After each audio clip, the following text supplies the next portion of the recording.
સમાચાર સુરતથી સામે આવી રહ્યા છે। સુરતમાં અકસ્માતની ઘટના સામે આવી હતી, જે બાદ હવે ડ્રાઈવરની ધરપકડ કરી લેવામાં આવી છે। 5 વર્ષીય બાળકનું અકસ્માત સર્જાયો હતો અને બાળકના અકસ્માત મામલે હવે મોટા ખુલાસા થઈ રહ્યા છે। અકસ્માતમાં બાળકનો હાથ કપાઈ ગયો હોવાની માહિતી પણ સામે આવી હતી। ત્યારબાદ પોલીસ દ્વારા ટ્રક ડ્રાઈવર કુંદન વાસ્કેલની ધરપકડ પણ કરી લેવામાં આવી ચૂકી છે। પોલીસ દ્વારા તાત્કાલિક જ તેની ધરપકડ કરી લેવામાં આવી છે અને પોલીસને તેમાં સફળતા મળી ચૂકી છે। ટ્રકનું ટાયર બાળકના હાથ પર ફરી વળ્યું હતું અને ત્યારબાદ આ સમગ્ર જે ઘટના છે તેના સીસીટીવી ફૂટેજ પણ સામે આવ્યા હતા। બાળક રમતા રમતા જ એકદમ રોડ પર આવી ગયો હતો અને ત્યારબાદ ટ્રકનું ટાયર બાળકના હાથ પર ફરી વળ્યું હતું। ત્યારે બાળકને સારવાર અર્થે હોસ્પિટલ ખાતે ખસેડવામાં પણ આવ્યો હતો અને ત્યારબાદ હવે તેની સારવાર પણ ચાલી રહી છે।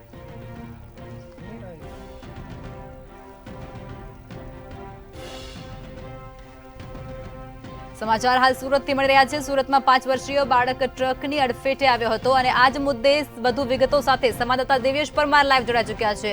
આ દિવ્યેશ, જે સમાચાર મળ્યા છે કે 5 વર્ષીય બાળક ટ્રકની અડફેટે આવ્યો હતો અને તેનો હાથ છે તે કપાઈ ગયો હતો અને તે બાદ હવે ડ્રાઈવરની પણ અટકાયત કરી લેવામાં આવી છે। શું છે વધુ માહિતી?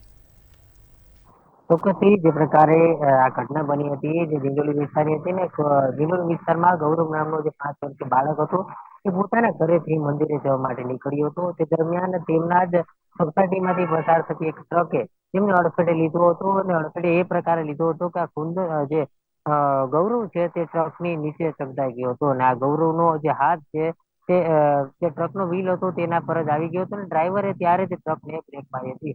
એટલે કહી શકાય કે સમગ્ર મામલે આ જે ઘટના બની છે તે ખૂબ ગંભીર હતી ને તેના જ કારણે તાત્કાલિક જ સ્થાનિકોએ ડ્રાઈવરને ઝડપી લીધો હતો। ડ્રાઈવર ક્યાંય જાય તે પહેલા તેને ઝડપી પકડી પાડ્યો હતો ને ત્યારબાદ સ્થાનિક પોલીસને જાણ કરી હતી, જેથી કરીને સ્થાનિક પોલીસ તાત્કાલિક જ જે ટ્રક ડ્રાઈવર છે કુંદન વાસ્કેલ તેમને ધરપકડ કરી હતી। મહત્વનું કહી શકાય કે આ મામલે સમગ્ર મામલે ડિંડોલી પોલીસે તપાસ હાથ ધરી હતી, જેમાં કુંદન વાસ્કેલ જે છે તે ટ્રક ચલાવતો હતો તે દરમિયાન આ પ્રકારની ઘટના બની હતી। તો કે કુંદન છે તે પણ એ જ સોસાયટીમાં રહેતો હતો અને ત્યાંથી ટ્રક નીકળ્યો હતો। એટલે કહી શકાય કે જે પ્રકારે આ બાળક પર જે ટ્રક ચડી અડફેટે બાળકને લીધું હતું ને તેમાં બાળકનો હાથ કપાઈ ગયો છે। હાલ બાળકની સર્જરી કરવામાં આવી છે અને બાળક જે છે તે હજી 12 કલાક સુધી ખતરાની અંદર કહી શકાય, કારણ કે જે પ્રકારે તેમની સર્જરી કરવામાં આવી છે ત્યારબાદ 12 કલાક સુધી બાળક જે છે તે ડોક્ટરની દેખરેખ હેઠળ રહેશે। એટલે સ્પષ્ટ કહી શકાય કે આ સમગ્ર મામલે પોલીસે ગંભીરતા દાખવી અને તાત્કાલિક જ આ મામલે એક્શનમાં આવી હતી ને ડ્રાઈવર જે છે તેમની ધરપકડ કરી હતી। મહત્વનું એ પણ કહી શકાય કે સમગ્ર મામલો બન્યો ત્યારે આ બાળકના ઘરની સામે જ આ મામલો બન્યો હતો, જેમાં આ કુંદન નામનો વ્યક્તિ છે તે ટ્રક લઈને આવતો હતો તે દરમિયાન જ બાળક ટ્રકની નીચે આવી ગયો હતો અને આ અડફેટમાં બાળકનો હાથ કપાઈ ગયો હતો। એટલે જે પ્રકારની સમગ્ર ઘટના બની છે તે ઘટનામાં પોલીસે તાત્કાલિક એક્શનમાં આવી અને આરોપી કુંદન છે તેમની ધરપકડ કરીને વધુ કામગીરી હાથ ધરી છે। જી દિવ્યેશ, એક તરફ ટ્રક ડ્રાઈવરો અને બસ ડ્રાઈવરો દ્વારા હડતાલ કરવામાં આવી રહી છે, કાયદાનો વિરોધ કરવામાં આવી રહી છે, તો બીજી તરફ બેદરકારીથી ફરીવાર અકસ્માતની હારમાળા જોવા મળી રહી છે। શું કહેશો આપ આ મુદ્દે?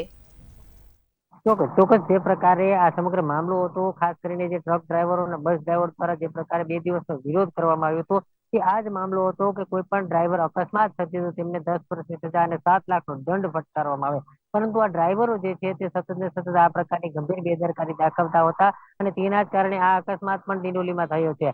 તેમ છતાં પણ ડ્રાઈવરો હજુ સુધી પોતાની મનમાની ચલાવી રહ્યા છે અને જે પ્રકારે ગતરોજ જે કાયદાને લઈને જે વિરોધ કરવામાં આવ્યો હતો તેમાં સુરત શહેરની વાત કરવામાં આવે તો ડુમસ વિસ્તારમાં એક પોલીસ કર્મચારી જે આ ડ્રાઈવરોને સમજાવવા માટે ગયો હતો તેમને પણ ઢોર માર મારવામાં આવ્યો હતો, તેમના પર પણ હુમલો કરવામાં આવ્યો હતો। એટલે સ્પષ્ટ કહી શકાય કે આ ડ્રાઈવરો જે છે તે બેદરકારી દાખવી રહ્યા છે, પોતાના વાહનો એલફેલ રીતે ચલાવી રહ્યા છે અને તેના જ કારણે આવા અકસ્માત સર્જાઈ રહ્યા છે। ત્યારે આવા ગૌરવ જેવા બાળકો છે તે ભોગ બની રહ્યા છે। ગૌરવનો હાથ જે છે તે કપાઈ ચુક્યો છે અને માત્ર 5 વર્ષનો આ બાળક છે। ત્યારે કહી શકાય કે જે પ્રકારે આ સમગ્ર મામલે પોલીસ તપાસ કરી રહી છે, પરંતુ એક તરફ જે પ્રકારે આ ડ્રાઈવરો છે તે આ કાયદાનો વિરોધ કરી રહ્યા છે ત્યારે લોકો એક જ માંગ કરી રહ્યા છે કે ડ્રાઈવરને પણ કડક સજા થવી જોઈએ।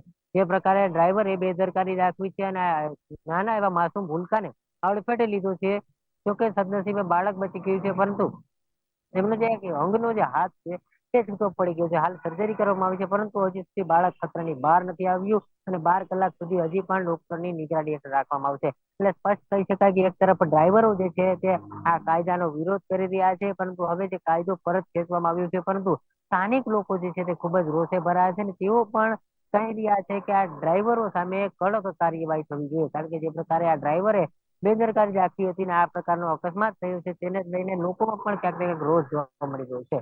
જી. જી દિવેશ, વિગતો સાથે જોડાવા બદલ ધન્યવાદ.